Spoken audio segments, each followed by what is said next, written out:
What's up, everybody? Ryan Turford, the man on the booth here with a update video to my Sega Genesis Mini 2 video that I made, a couple months ago when the console was first announced. I'm so excited to talk about more of the games because we finally got the full library of games that are being included on the Sega Genesis Mini 2. 60 games in total, which is actually more than they said they were going to actually include. So I'm pretty stoked to talk about this. So let's jump in. I'm not going to go through all the games that were announced because, like I said, there's 60 games in total. Also, I'm not going to be touching on any of the games I talked about in the first drop of 23 games. You'll actually see a card up here, basically to my last video. So go watch that if you want to hear what I had to say about, things like Shining in the Darkness or Shining Force CD or a lot of the games that were included on the earlier one. And not only that too, rather than, listing all 60 games in the collection, because I've also included that in the description below if you're interested to know what games are actually in the Sega Genesis Mini 2. I just decided to pick out 10 games of the newly announced games that I just wanted to talk about, that I wanted to highlight here that I think are awesome additions to this lineup. And then I'll talk about, my overall thoughts now that we've got the full lineup of games going forward. I want to start with Desert Strike. This comes to us from EA. This is a game where you play from an isometric view and you're a helicopter pilot and you're going around. You have a bunch of different, objectives on the map. Sometimes it's to protect a convoy. Sometimes it's to take out, enemy, encampments throughout the map. But I just really found this game really interesting and fun to play at the time that it came out. I was mostly obsessed with Jungle Strike. That was the one I was mostly playing and obsessed with. But Desert Strike, I think, is actually a really good game as well. I think it's a really fun, helicopter arcade style game. And I just think it's a fun addition to this collection. I talked about it in the last video, how I wanted them to do like a strike release in here, whether it's Desert Strike or Jungle Strike. And I think this is a good addition. So wanted to highlight Desert Strike. I think that's a great addition. Next up, I wanted to highlight Phantasy Star II because, of course, we knew that, they had to include a Phantasy Star game in here probably, or at least my natural assumption. If you're putting a list together of some of the best, Sega Genesis games, after the Sega Genesis Mini 1's library, you're going to want to include a Phantasy Star game of some kind. And I think the natural selection is 2. I do think Phantasy Star 3 is a much better game than some people give it credit for, but also I know it's a divisive game. So, I definitely think if you're trying to win a lot of people over, or if you're thinking about, which one of those it's more important to include, 2 or 3, then I think 2 is definitely the best choice. Additionally, we got 4 in the previous Sega Genesis Mini, so that's the reason why it's not here. So I think Phantasy Star 2, great addition, fantastic turn-based RPG. Next up is a game that I talked about in the last video, and actually like a game that I was obsessed with as a kid, and that's Ranger X. You play as like a mech pilot who has, access to a bunch of different weapons, and you're taking down these like really big, like mechanized threats. I just really enjoy Ranger X, from, the visual style of the game to the music, which I just really, really enjoy. Like, I think Ranger X is a really cool and just underrated game. I think just a lot of people missed it because it did come out, later in the Genesis life cycle. It's not like a super late game or anything like that, but definitely late enough where I remember like interest in the Genesis really waning around the time that it came out and when we picked it up anyway. So yeah, I think Ranger X, incredible game, a great addition to this lineup. And again, just a game that I think more people need to be exposed to. So I'm so happy to see it here in the Genesis Mini 2. Now, a lot of people like to talk about the Revenge of Shinobi when they're talking about the Shinobi franchise, or Shinobi 3. And we got, Shinobi 3 in the last Genesis Mini, and we did get Revenge of Shinobi here as well, but that's not the game I want to actually highlight or talk about here, because I want to talk about Shadow Dancer, The Secret of Shinobi, which is actually my personal favorite Shinobi game. I know that that's not a very popular opinion. Again, a lot of people usually are split between, Revenge of Shinobi or Shinobi 3, but I really like Shadow Dancer a lot. I love the aspect of the dog companion that you have throughout the game, as well as, the different power-ups you pick up along the way to help strengthen your abilities. I love the bosses. I like the music and the visual style of it. It's not a very difficult game or anything like that, and I think it is very approachable. In fact, I think it's actually probably more approachable than something like, Revenge of Shinobi is, because I actually think I don't know. For whatever reason, whenever I play Revenge of Shinobi, it just feels a little bit stiff to me, and it's a little bit harder to get into. Not only that too, but I wonder if the version of Revenge of Shinobi that's going to be in here is going to include Spider-Man in it, which was one of the bosses that you battled in Revenge of Shinobi, the original. Probably not. They probably have the version where they swapped him out from Virtual Console. But at the very least, Shadow Dancer, I think, is a fantastic Shinobi game. And again, another game like Rain Direct that I think a lot of people just slept on or just missed out on. And because all the recommendations kind of point to people, if you want to get into Shinobi, you should play Revenge of Shinobi or Shinobi 3. But I actually think Shadow Dancer, underrated game. Glad to see it here. Next up, and I talk about this, of course, in the last video, and I mean, it's no surprise if you know me at all from, listening to the RPG Cave, but Shining Force 2, I had to at least mention it here because Shining Force 2, I think, is one of my favorite, turn-based strategy RPGs of all time from Camelot before they were purchased by Nintendo, and I think Shining Force 2 is still incredible today. Yes, there's some wonky controls in it, but beyond that, that game is still a masterpiece today, from the great story to the fantastic combat. It's just a very addictive game to play too. It's very hard to put down, especially even just going back and, grinding for levels if you really want to grind. Although this is the type of game where, it gives you enough experience along the way where I feel like you just don't really have to do that. I also just love the array of characters that you have access to, as well as the way the promotion system works, because depending on some of your choices or some of the items that you pick up along the way, you can then have characters kind of level themselves in different directions, and I just love the level of flexibility there to kind of customize your Shining Force to the way that you really like them. So Shining Force 2, had to at least mention it here. You've heard me talk about it a bajillion times. I think it's a great inclusion in this collection. Next up is a game that, honestly, I didn't learn about until earlier this year, and it's a game that I actually played earlier this year and actually found myself really enjoying. That's Warsong, and this is also another strategy RPG, and this is actually known as Langresser in Japan. It was kind of the start of the Langresser / Growlancer series that we just didn't really get a lot of the entries in North America until NIS actually released a collection with Langresser 1 and 2 on Nintendo Switch a few years ago, but those games are really fun. One of the things that I didn't really love about them at first was the fact that you've got multiple enemies at once that you're fighting, because you'll have a map with 50 dudes that you got to take out on it, and some of the battles can feel like a little bit of a slog, but I do think Warsong is actually a really good addition to this collection. I think it's more fun than I gave it credit for at first glance. It was more fun playing it than just looking at a long play of it or something like that. And I'm glad to see it here, because again, this is another game like Shadow Dancer or Ranger X that I just feel like not enough people actually ended up playing. Even when the Switch port came out, where I do think that's a really good port of Langresser 1 and 2. But I think it was swept under the radar with a lot of other releases on Switch. So I do think this is one that I'm glad to see here in the collection.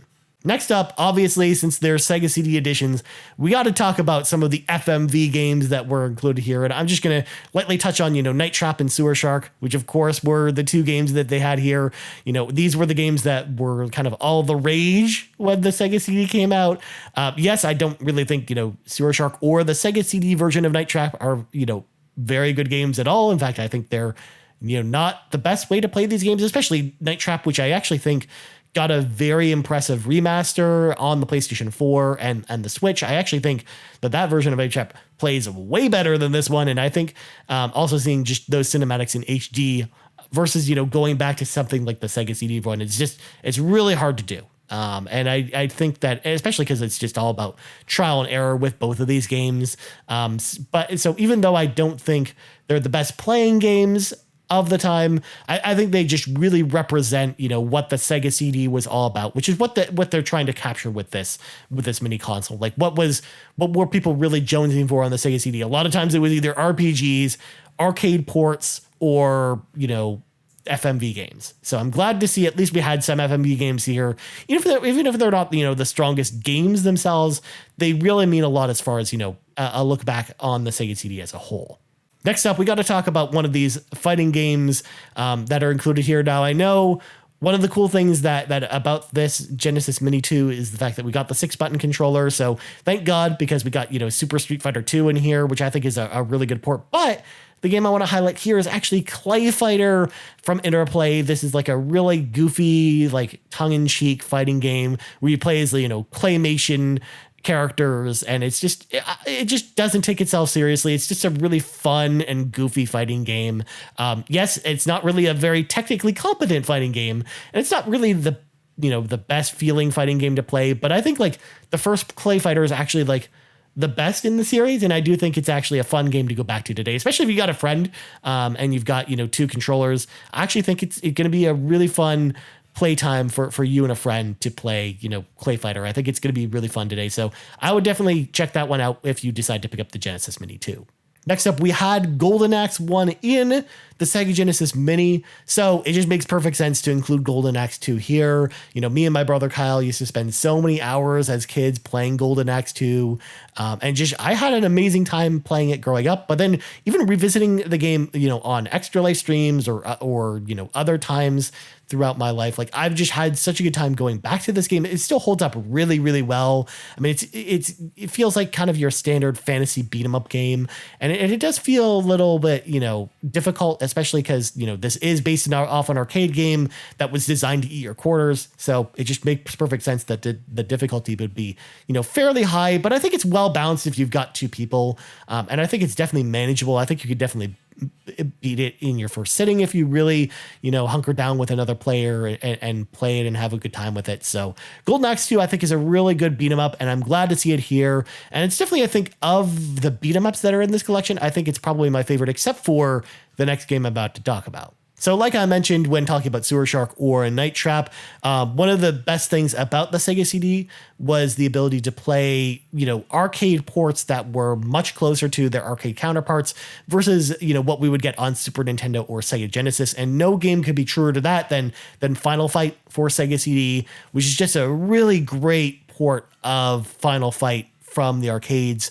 It feels really close to it. Now, you might be saying to the camera right now or the comments section, hey, but Ryan, we already have, a Final Fight perfect port on, the Capcom beat 'em up collection on the Switch. And you'd be correct in saying that. I do think that version's definitely better than the Sega CD version. But I do think it doesn't really, take away from this port at all. I do think that this port of Final Fight is a really good one. And I'm actually glad to see it here in the collection. And I think it's going to be a game that's going to surprise people a lot. And I think just like Golden Axe 2, I think it's just another game that still really holds up today. That's just a fun, pick up and play, beat 'em up experience. And you can just have a really good time with it. So glad to see Final Fight Sega CD in here. I was kind of hoping to see this one in the Sega CD editions, and I'm glad I wasn't disappointed on that one.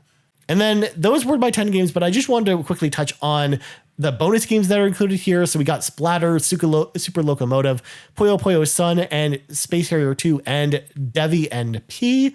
I actually don't really know a lot about these games, and I purposely didn't look them up, before doing this video, because honestly, one of the things I'm most excited about with this mini console is just being able to play games I've never heard of before and just experience them for the first time. I talked about this on the last video with the other bonus games that they announced with the first drop of announcements, and I'm really excited to find out more about these. Obviously, Space Harrier 2, I'm curious to know what's different about this one versus the version that was included on the Sega Genesis Mini 1, because we did have Space Harrier there too, as well, but I don't know what's different between the two of those, especially because, again, they're both Space Harrier 2. It's not like we're getting Space Harrier on the first one, then Space Harrier 2 here. And this is listed as a bonus game, so maybe they just wanted to include the same game twice. I don't really know. But either way, I'm just excited to check out some new games that I've never really heard of. So now, what do I think about the list overall? Ultimately, I think it's a pretty strong showing of games for the Sega Genesis and the Sega CD. However, I will say, I don't think this collection is, as strong as the Genesis Mini 1, because I do think that console really had a lot of the mainstays for the Sega Genesis. And I think a lot of the games you really wanted on the Sega Genesis were on that collection in particular. You had Streets of Rage 2, the original Shining Force, Phantasy Star 4. You had so many fantastic games on that original collection. And again, this collection is no slouch as well. I do think there's a lot of good games here as well. A lot of the stuff, even that I just didn't even have a chance to talk about here or just didn't want to highlight. As far as the Sega CD collection included here, though, this is where my disappointment sets in the most, because I feel like there was a lot of lost opportunity here, combined with just the fact that the Sega CD lineup for the Japanese version of this console is just so much stronger than the North American collection. We've got, games like Shin Megami Tensei in there, Popful Mail, the 2 Lunar games. You have a lot more variety from Sega CD in the Japanese version, and I just wish those were in English, because then I would just order the Japanese one instead of the North American one. At least that one I could actually get shipped to my house, which I can't even get, the North American one shipped to Canada for whatever reason. I don't know why they decided to go US only with this one, but that's Sega being Sega at this point. But I also think too, there was a missed opportunity here, because we're missing, Snatcher from this collection. Of course, Hideo Kojima's, masterpiece on the Sega CD, and a game that just isn't on any other consoles.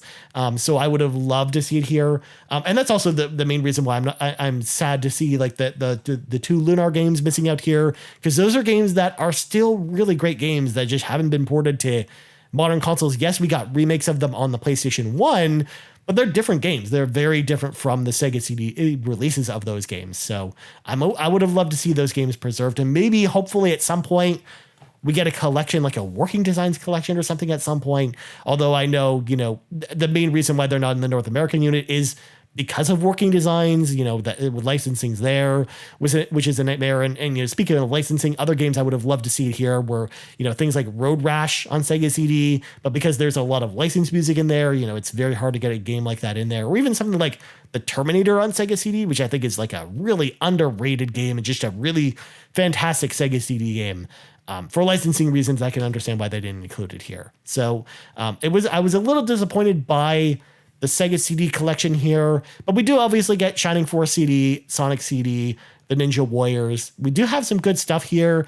I just wish that we would have gotten, I wish they would have done more with the Sega CD lineup like they did with the Japanese lineup, which I just feel it's really lacking in this North American version of the Sega Genesis Mini 2.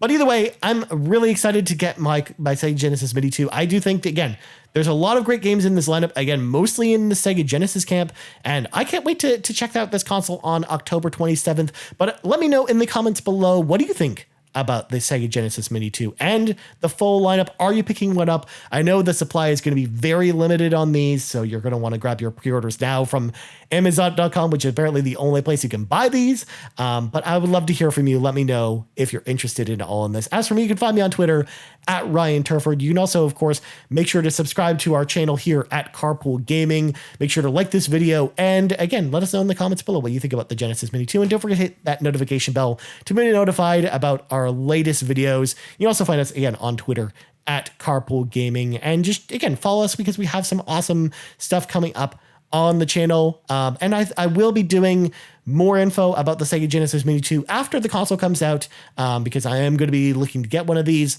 So you can look forward to maybe an unboxing, maybe a review when the console comes out. I'm pretty excited about it. But until then, friends, I'm Ryan Turford. This has been another episode of the Sega Drive, and we're out.